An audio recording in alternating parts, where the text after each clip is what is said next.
I am so happy to be joining you and to share and talk about a really important topic that's affecting all of us here, not just locally or at the state level, but this is a global and national issue. When we talk about mental health and wellness through the coronavirus crisis. By way of introduction, just to tell you a little bit about myself. My name, again, is Tara Jungersen, and I'm a licensed mental health counselor, as well as a board-certified clinical mental health counselor. And I am currently the department chair and an associate professor here at the NSU Department of Counseling in Fort Lauderdale, Florida. So my training, I have a PhD in counselor education and supervision from the University of Tennessee. My master's degree is in community mental health counseling from the University of Virginia. And I have coming to you with many years of work in the field prior to my current role. I've worked in a variety of behavioral health settings, inpatient, mental health and substance abuse treatment, worked a lot with domestic violence and gender violence, as well as private practice and some other areas in the field. My specialty relates to, clinical specialties relates to working with trauma, addiction, and some general mood disorders and other issues such as depression and anxiety. And I also come with some experience working with emergency community response.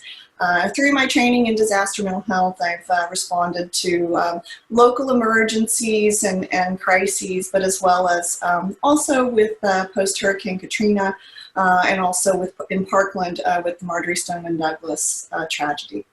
So that's just a little bit about my background, and I'm also going to invite Dr. Perez as well if he wants to interrupt at any time to please as we facilitate this discussion. So. Perfect. Let me know when you need a poll.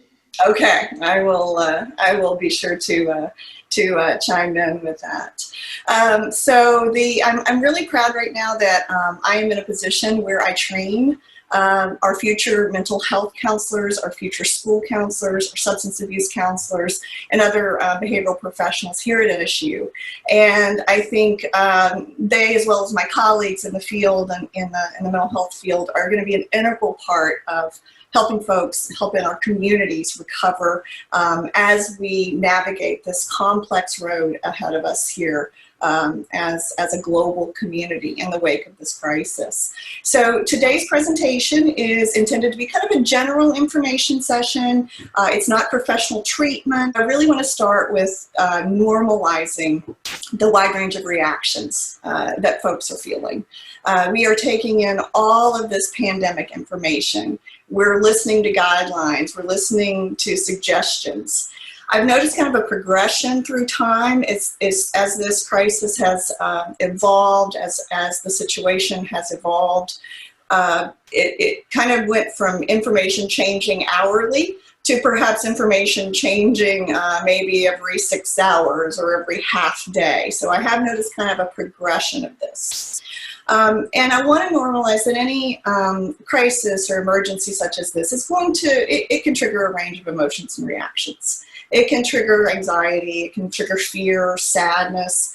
At the same time, it can also result in reactions on the opposite end of the spectrum. Some may notice that they have increased feelings of gratitude, of compassion, of empathy. And maybe even a desire to reach out and connect.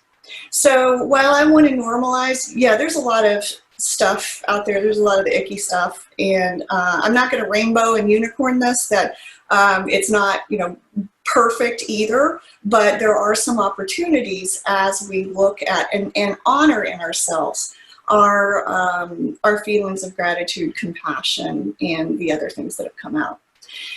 So as we continue to talk about mental health and our reactions, and we get down to the nitty-gritty, a lot of the fear, the anxiety, the uncertainty, I think it's important that we all take a moment, and many moments really, to kind of do some self-monitoring.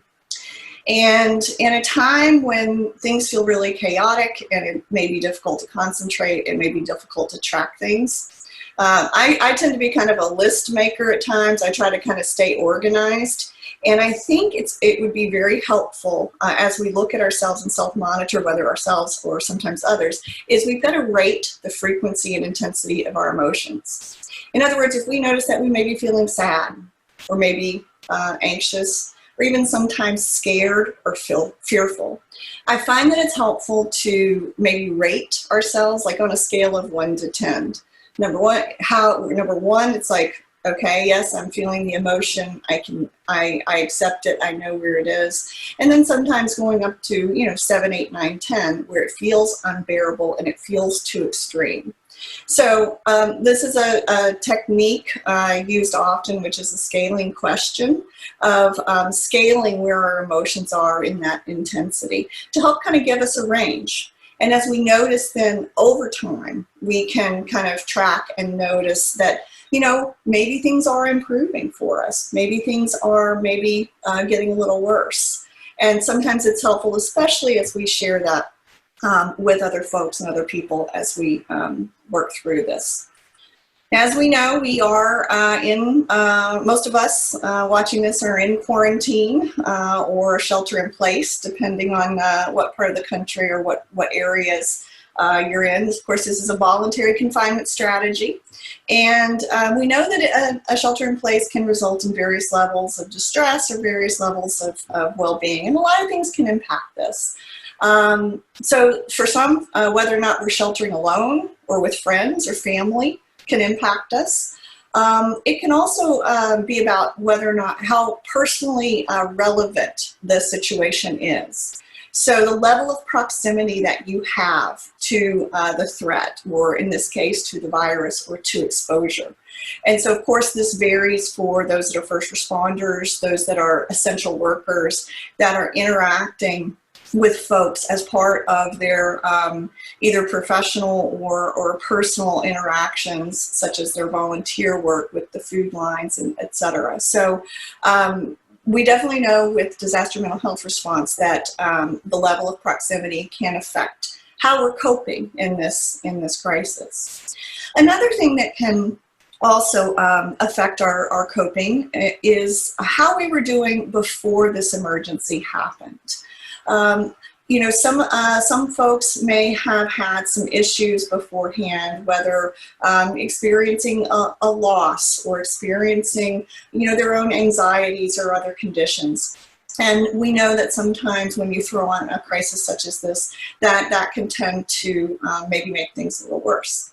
So we want to also make sure that we're checking on our friends and our family members, checking on our folks in the community, our neighbors that may need a little bit of extra connection and extra reaching out at a time like this. But the good news is the majority of people move through the phases of a disaster or critical incident, and they return to their previous level of functioning that they were prior to the incident. So you kind of get through the phase, and we know that it will get better. That there will be. I hate the phrase "the new normal," but there is going to be a little bit of a level of the new normal as we cope and get back to how we were doing, with maybe a new set of skills and a new set of coping skills for this.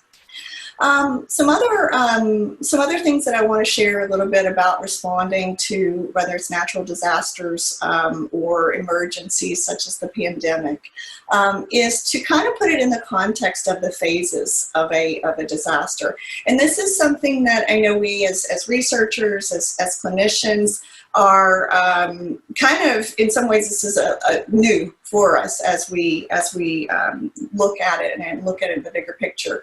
For most things like a hurricane response or another incident, it's kind of a time-limited incident. In other words, yes, the hurricane comes, it hits, maybe we lose power, but we kind of know that after that, after a few weeks or whatever time, that the electricity is going to get turned back on, the stores are going to come back.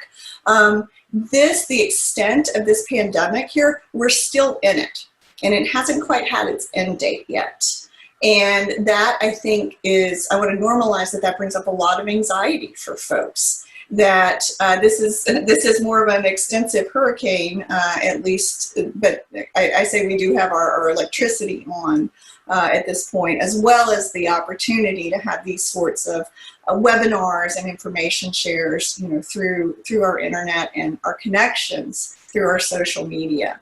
So I want to just kind of focus on some of the things that people find helpful in a typical disaster response, which are things like increasing our goal-directed activity.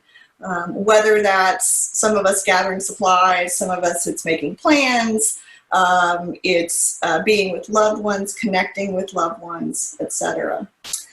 Of course, we also know too, in an emergency, in a crisis, there is such a desire for information. And that I think it's normal and it's common to want as much information as possible with that. And some experience frustration, whether it's with the response and how quickly the response and rescue comes, or as well as the amount of information, or type of information they're getting from our news sources, etc. So it's normal and to want accurate and timely information. And it's also normal sometimes to feel some frustration, sometimes powerlessness of like, well, what do I do? Because sometimes the messaging can be confusing. Sometimes we get mixed messages. And sometimes we don't know what to believe. So I want to just kind of reassure people that I do think that people are doing the best they can, both the professional, the public health officials, and others, but also I want to say that when people are deciding whether or not to go out and enter a store, or to go out and decide on essential functions, such as picking up their prescriptions, or other things that have to be done to meet our basic needs of food and shelter, that people do conduct a personal threat assessment to help with their basic decision making. I want to talk a little bit about how people's own mental health, and how can you gauge your mental health and how you're doing with a response such as this. Because first off, I want to start out with a shout out to those of you that are having to manage the number of life tasks that a lot of people are having to manage at home and being confined with this. Those of you that are parents that are not only parenting, but now you have become all of a sudden full-time teachers and homeschoolers with this, while sometimes managing your own employment, sometimes school, relationships, family members, and some of you as well being first responders and essential workers. So you have my utmost respect and for what you are doing right now and what you're managing. So what I say today and in general, I want to say that within the context of, again, that people are doing the best they can with what they have right now. And we are utilizing, I think, a lot of us, a lot of patience. And so kudos to you for that. I think when we kind of look at our levels of mental health and stress, I kind of remember back to the four core feelings. There's so many emotions out there. There's hundreds and hundreds of names of emotions, but they can really kind of be distilled down to four that I try to remember, and that is mad, sad, glad, and scared.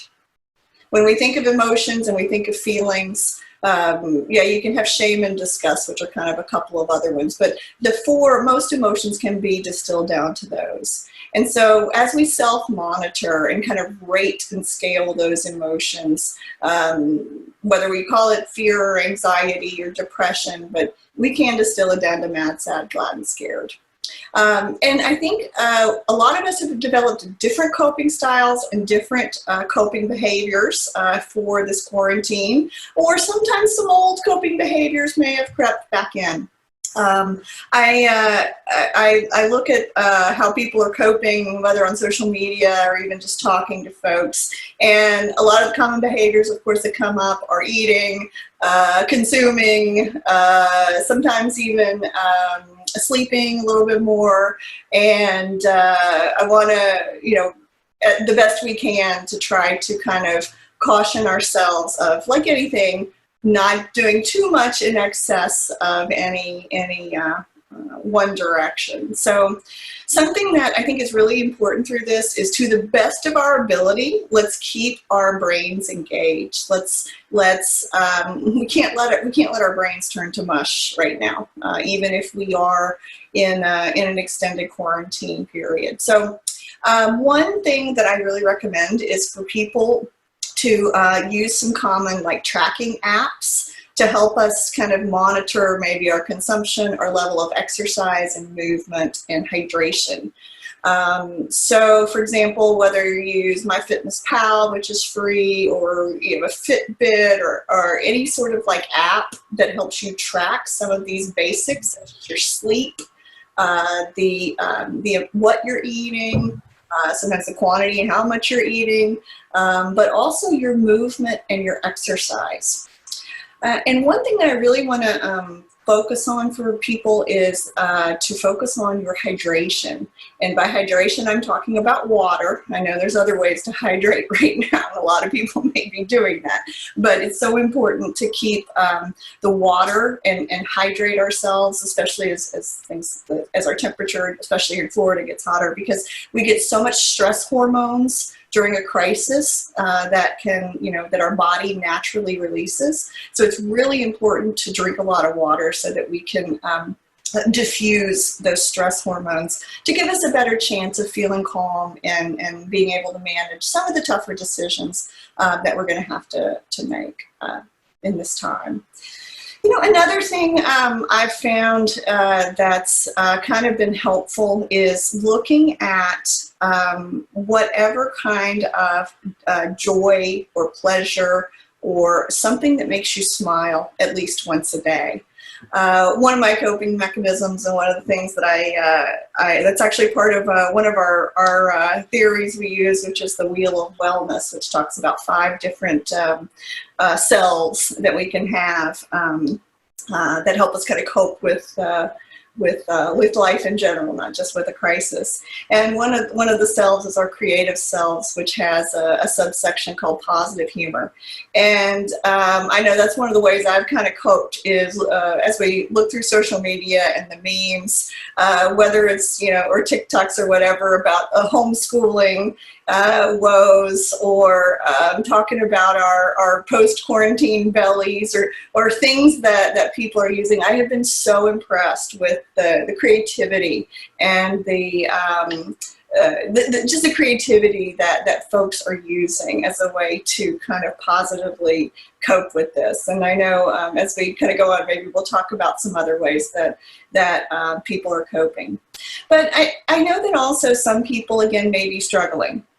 And that between kind of that normal sadness and anxiety and discomfort and grief, that sometimes it can get a little bit more serious and more severe, and people that find themselves that they can't cope. And they're really struggling and they've got too much on their plates.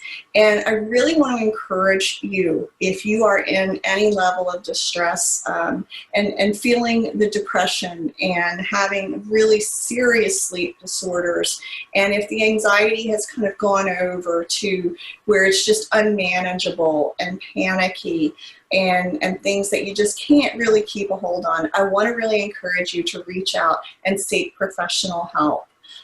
Professional counselors or other allied mental health professionals, we are there for you, and we can be great resources to provide a means, not only for if you're having thoughts of self-harm or hurting yourself, but also even just to help kind of untangle the confusing thoughts and feelings that most of us are experiencing right now. To help us kind of, counselors and mental health professionals that can help you and help all of us tap into our innate power that we have, to regulate our emotions, to regulate our moods. And it's just one of the times, things I'm reminded of as we were doing telehealth with clients, or we're having groups online as well to help folks, is that kind of going to counseling and having that time for yourself. It gives you just a little temporary break from this to focus on you and to be selfish and to just take care of your own needs for that time in that session. So many people are managing these multiple jobs and responsibilities and loved ones and kids and everything that's taking your attention right now. So I really want to encourage you to consider reaching out and whether during this crisis or afterwards, because counseling does provide that time to focus on you. And that can help you have the opportunity to re-energize and to help face the issues that we're being asked to face. Many people have heard the metaphor that we have to put on our own masks before we can help others. So think about that as far as reaching out for some help so that you can keep your own mask on as you move forward.